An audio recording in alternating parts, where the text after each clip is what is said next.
अब ऐसे में लोकसभा और राज्यसभा की तस्वीर भी आपको दिखा देते हैं। मेरे दोनों सहयोगी हमारे साथ बने हुए हैं, लेकिन संसद में इस वक्त क्या तस्वीर है, क्योंकि वहां पर भी एसआईआर के मुद्दे को लेकर विपक्ष किस तरह से हंगामा कर रहा है, वो भी तस्वीर ये खजुराहो बेमीठा से होकर के पन्ना होते हुए पटना से सिंगरौली तक जाता है और वो सिर्फ पन्ना टाइगर रिजर्व से जो एग्जिस्टिंग रोड है, वो एग्जिस्टिंग रोड को ही अगर उसमें पुल बनाने का और एलिवेटेड रोड बनाने की मंजूरी दे दी जाए तो आगे वाले जो शहर है वो भी उससे कनेक्ट हो जाएंगे। अभी वो सिंगल रोड पर है। माननीय अध्यक्ष महोदय, अगर हमारे माननीय सदस्य संबंधित राज्य सरकार से कोई प्रस्ताव भिजवाते हैं तो उस पर विचार हो सकता है। ऐसे कोई भी विषय सदन में नहीं बताया जा सकता।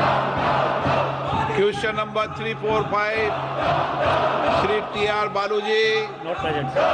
माननीय मंत्री महोदय। Question number 346 doctor Byreddy Shabari, question number 346 माननीय मंत्री महोदय। ऊपर है अध्यक्ष जी। माननीय सदस्य। PM internship scheme has been very commendable, sir. This has created a link between the youth and also the major companies.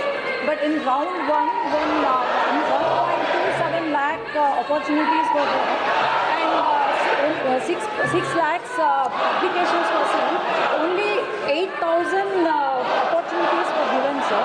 This is maybe because of the one-time grant of 6,000 rupees or 5,000, that is the money.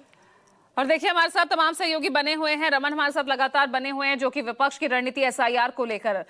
तो ऐसे में अब हम देख रहे हैं रमन की यहाँ अभी तो फिलहाल संसद के सदनों में भी हम देख रहे हैं किस तरह से एसआईआर के मुद्दे को लेकर, वोट चोरी के लगातार उन्हीं आरोपों को लेकर विपक्ष लामबंद होता दिख रहा है। अब रणनीति क्या बन सकती है आगे?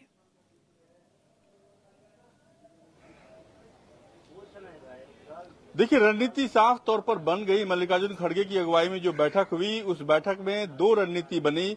एक तो रणनीति बनी कि एसआईआर के मुद्दे पर जो विपक्ष का हंगामा चल रहा था दोनों सदनों में, वो आगे भी कंटिन्यू किया जाए और उसी के रूप में आप देख सकती हैं कि लोकसभा की कार्रवाई में लगातार हंगामा हो रहा है, राज्यसभा की कार्रवाई में लगातार हंगामा हो रहा है।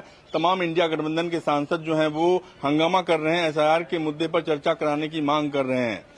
और दूसरा सबसे बड़ा जो फैसला हुआ है कि मुख्य चुनाव आयुक्त के खिलाफ महाभियोग लाए जाने पर विचार किया जाएगा और विचार करने को लेकर तमाम रणनीति बनाई जाएगी कि जो सांसद की दरकार है सिग्नेचर के लिए, उन सांसदों को इकट्ठा किया जाए, उन सांसदों से सिग्नेचर करवाया जाए, लोकसभा के सांसदों से सिग्नेचर करवाया जाए, राज्यसभा के सांसदों से सिग्नेचर करवाया जाए, क्योंकि ये सदन की कार्रवाई 21 तारीख तक चलने वाली है और इसीलिए इतने कम दिनों में महाभियोग का प्रस्ताव पे विचार हो जाएगा इसी सत्र में। इस बात के आसार काफी कम है, लेकिन जो प्रक्रिया है वो प्रक्रिया एक रूप ले सकती है, वो प्रक्रिया आगे बढ़ सकती है, उस प्रक्रिया को आगे बढ़ाया जा सकता है और इसी को लेकर रणनीति बनाई गई है। जो कांग्रेस पार्टी के तमाम नेता हैं उन्होंने अब बाहर में बयान देना शुरू कर दिया है, ऑन रिकॉर्ड ऑन कैमरा बयान देना शुरू कर दिया है कि जरूरत पड़ी तो हम महाभियोग का प्रस्ताव लाएंगे, क्योंकि इसी मुद्दे पर चर्चा हुई और मुख्य चुनाव आयुक्त के फैसले को लेकर जो नाराजगी है तमाम इंडिया गठबंधन के नेताओं के बीच में,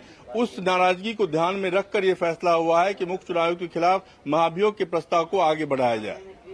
लेकिन देखिए ऋषिकेश, यहाँ पर जब जब इंडिया गठबंधन, जब जब विपक्षी नेताओं की तरफ से एसआईआर की प्रक्रिया पर सवाल उठाए गए हैं, जो भी सवाल उठाए गए उसका जवाब समय समय पर चुनाव आयोग देता रहा।